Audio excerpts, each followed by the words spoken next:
عزیزان ایمان، آج نومبر 1983 کی 11 تاریخ ہے اور درس قرآن کریم کا آغاز سورہ القلم کی آیت 42 سے ہو رہا ہے۔ 68/42۔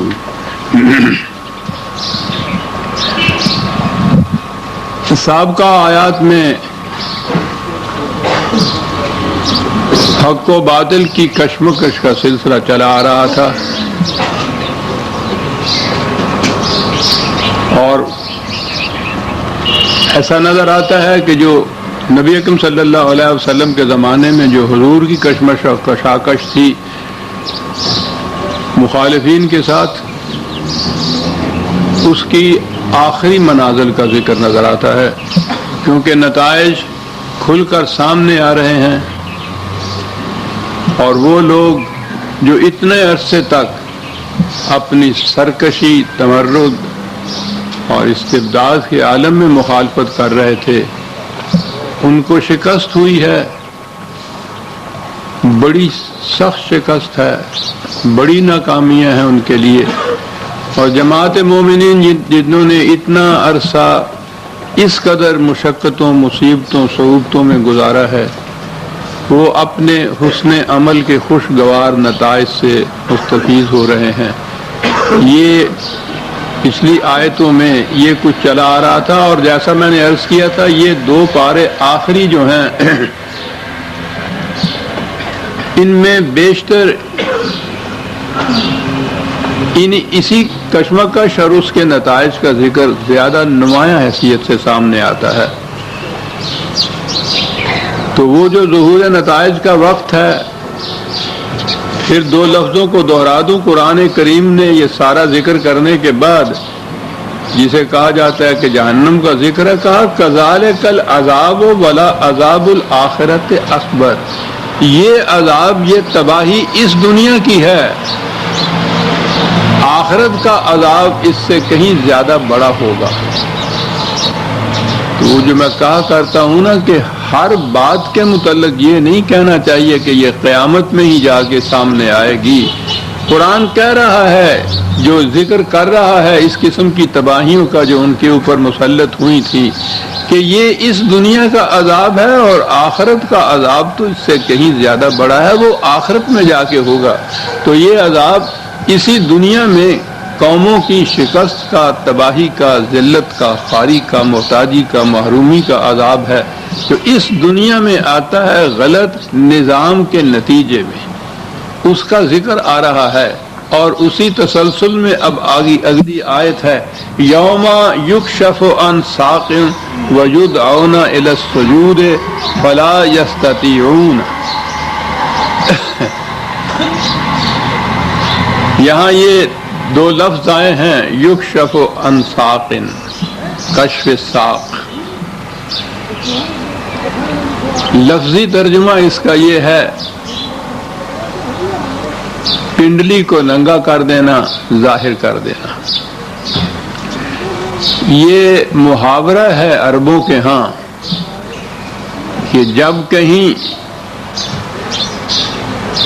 مقابلہ، کشمکش شدت پر پہنچ جائے، گھمسان کا رن پڑنا جو ہمارے ہاں محاورہ ہے، ایسی سختی کے عالم میں وہ یہ کہتے ہیں۔ یہ اصل میں نظر یوں آتا ہے، محاورہ ان کے ہاں ہوا تھا اس طرح سے۔ تو عربوں کا لباس تو ہمیں پتہ ہے کہ وہ تو ٹخنوں تک ڈھیلا ڈھالا، تہمت سے بھی زیادہ اوپر سے نیچے تک ہوتا ہے، اور اس قسم کے مارکے میں جب شدت سے مقابلہ ہو اور بھاگنا پڑے تو وہ ظاہر ہے کہ اس کو اٹھا کے بھاگ سکتا ہے۔ ہمارے ہاں بھی جو تہمت باندھنے والے لوگ ہوتے ہیں، جب ایسے وقت میں انہیں بھی بھاگنا پڑے کہیں تو وہ تہمت کو اٹھاتے ہیں، حتیٰ کہ شلواروں کو بھی اٹھاتے ہیں۔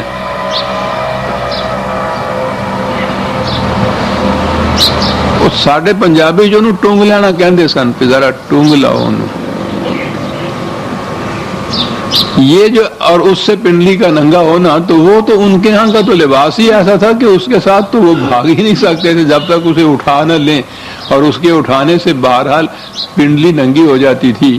تو اس سے یعنی نظر یہ آتا ہے کہ اس سے محاورہ تھا ان کے ہاں یہ کہ جب شدت کیا کی سختی کہیں ہو، مارکا ہو، پریشانی ہو، کشمکش ہو، تو اس میں یہ کہا کرتے تھے کہ وہاں تو پنڈلیاں بھی ننگی ہو گئیں۔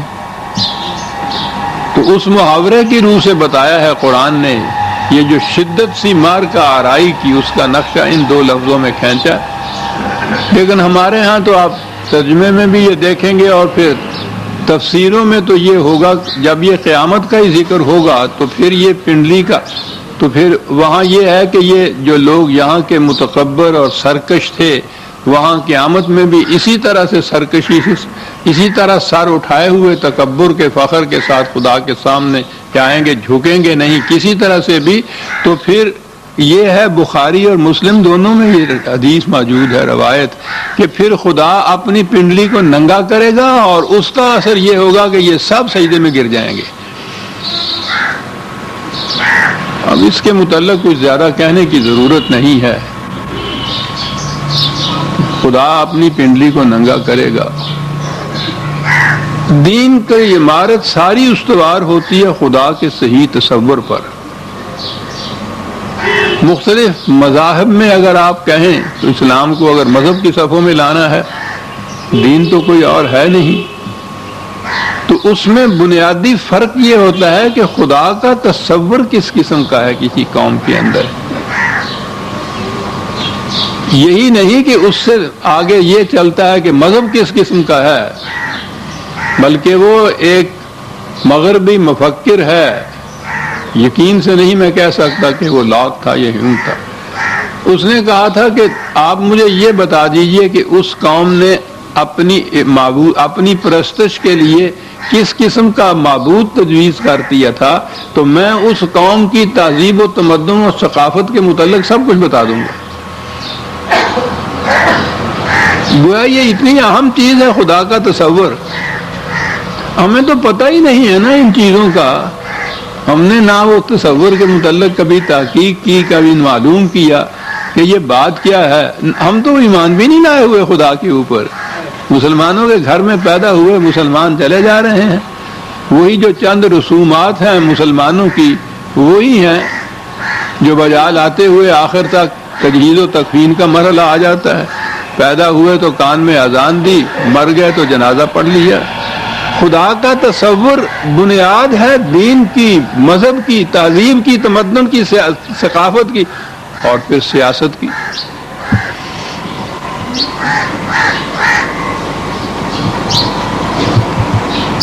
تو یہ جو تصور ہے خدا کا کہ قیامت میں کسی اور طریق سے یہ لوگ جھکیں گے نہیں تو خدا اپنی پنڈلی ننگی کر دے گا، تو کس قسم کا خدا سامنے آتا ہے اس سے ہمارے؟ خدا اور اس کی پنڈلی پھر وہ کپڑا اس سے اٹھا کے ننگی کر دے گا۔ تو میں یہ عرض کر رہا تھا کہ یہ جو کہا جاتا ہے نا کہ قرآن کو ان حدیث کی روح سے سمجھنا چاہیے، تو اس میں یہ لکھا ہے، اور صحائح ستہ 6 صحیح کتابیں جو ہیں ان میں سے صحیحین جو ہیں بخاری اور مسلم ہیں،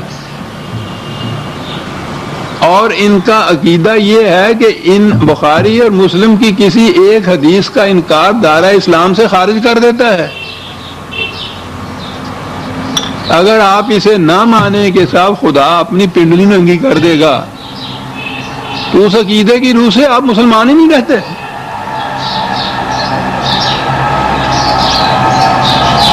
انہی احادیث روایات پہ آپ کی تفاسیر مبنی ہے، جن مستند تفاسیر جن کو کہا جاتا ہے ان کو اٹھا کے دیکھیے، اس میں یہی لکھا ملے گا آپ کو کہ خدا اپنی پنڈلی ننگا کرے گا۔ تو کہا یہ کہ وہ اسی زبان کے محاورے کے مطابق کہ اس روز شدت اختیار کر جائے گی، انتہا تک پہنچ جائے گی ان کی پریشانی، ان کی مصیبتوں کی حالت۔ مشورہ دینے والے مشورہ دیں گے اس وقت کہ اب بھی جھک جاؤ، لیکن وہ اپنی ضد میں ایسے اڑے ہوئے ہوں گے کہ وہاں بھی جھکنا نہیں جائیں گے۔ یہ عجیب قسم کی قوم تھی، ہمیں تو اس تاریخ کا بھی علم نہیں ہے کہ یہ جو کشمکش تھی، حضور کو جو تصادمات تھے، مزاحمت جو ہو رہی تھی، کون سے لوگ تھے، کس قسم کے لوگ تھے جن کے ساتھ یہ واسطہ پڑا ہوا تھا؟ یہ نہ جھکنے والے لوگوں کی کیفیت یہ جو بدر کے میدان میں ابو جہل کا سر کاٹنے لگے، وہ دو لڑکے تھے چھاتی پہ بیٹھ کے وہ سر کاٹنے لگے، تو اس نے کہا کہ یہ ذرا گردن نیچے سے کاٹنا، یہاں سے. تو انہوں نے کہا یہاں تو یہ ہڈیاں ہیں، اس میں تو بڑی تکلیف ہوگی، یہ کیوں کہتے ہو تم؟ ان کے ہاں یہ رواج تھا کہ میدان جنگ میں جو مرنے والے ہوتے تھے ان کے سروں کو نیزے پہ ٹانگ کے تو ان کا جلوس نکالا کرتے تھے. تو اس نے کہا میں اس لیے یہ کہہ رہا ہوں کہ جب وہ جلوس نکلے گا تو میرا سر باقیوں سے اتنا اونچا نظر آئے گا. یہ تھی وہ قوم جس کے ساتھ پالا پڑا تھا. اس وقت خواہ میری ہڈیاں کیوں نہ کٹ جائیں اور اتنی تکلیف کیوں نہ ہو جائے، مرنے کے بعد اس جلوس میں میرا سر ذرا اونچا رہے. تو یہ سر اونچا رکھنے کی ذہنیت تو ان کے ہاں یہاں تک جاتی تھی. یہ کہا ہے کہ کیفیت یہ ہوگی جیسی وہ کشف ساق کی ہوتی ہے، بھاگنے کی میدان جنگ سے، مصیبتوں کا یہ عالم. اور اس میں بھی اگر کوئی ان سے کہتا تھا کہ وہ اب بھی جھک جاؤ تو وہ کہتے تھے کہ نہیں بھائی وہ بات ٹھیک ہے، آخری وقت میں کیا خاک مسلمان ہوں گے. لیکن یہ ضد تھی، تکبر تھا، استکبار تھا. جیسا کہ وہ فرعون کے معاملے میں قرآن نے کہا ہے کہ وہ لوگ دل سے مانتے تھے کہ حضرت موسیٰ ٹھیک کہہ رہے ہیں، لیکن وہ جو فرعونیت کے نخوت اور تکبر تھی وہ سر نہیں جھکنے دیتی تھی. اور دوسری جگہ ہے کہ یہ وہ لوگ ہیں کہ جب انہوں نے پہلی دفعہ ہی فرسٹ امپریشن میں یہ بات کہی کہ ہم نہیں مانتے، تو پھر اس کے بعد پھر ساری عمر یہی کہتے رہیں گے ہم نہیں مانتے. اس لیے نہیں کہ اس کے بعد وہ بات سمجھ میں نہیں آئے گی، مان تو جائیں گے ٹھیک ہے، لیکن وہ جو بات کہہ دی تھی ایک دفعہ، اب اس بات سے ہٹنے میں اپنی بڑی ہزیمت محسوس کریں گے، ندامت محسوس کریں گے. یہ جو فالس پریسٹیج کا، جھوٹی عزت کا، عزت الاسم کہتا ہے قرآن اس کو، کہ اس کا شکار ہوتے ہیں. یہ ذہنیت اگر نہ بدلی جائے تو حق اور صداقت کو اگر وہ ذہنی طور پہ سمجھ بھی لینے پہ صحیح ہے، یہ جو احساس ہوتا ہے، یہ تکبر کا احساس، برتری کا احساس، وہ نہیں جھکنے دیتا. تو کہا کیفیت یہ ہے کہ وہاں مار کا آرائی میں کیفیت تو کشف ساق تک کی آ جائے گی. کوئی مشورہ بھی دے گا کہ اب بھی تسلیم کر دی جائے، لیکن پھر بھی اس کے اوپر نہیں مانیں گے، جھکیں گے نہیں. وہ تباہی سے بچنے کا سامان اس وقت بھی نہیں کریں گے. یہ ہے یہ یستطیعون خاشعۃ ابصارہم ترہقہم ذلۃ. کیفیت یہ کہ شکست سے، ندامت سے آنکھیں جھکی ہوئی، جیسے یہ بھی محاورہ ہے روسیاہی جسے کہتے ہیں، ندامت کی، شرم کی، چہرے پہ کالک ملی ہوئی جسے کہتے ہیں، اس قدر ذلیل و خوار. وَقَدْ كَانُوا يُدْعَوْنَ إِلَى السُّجُودِ وَهُمْ سَالِمُونَ. یہ اس زمانے میں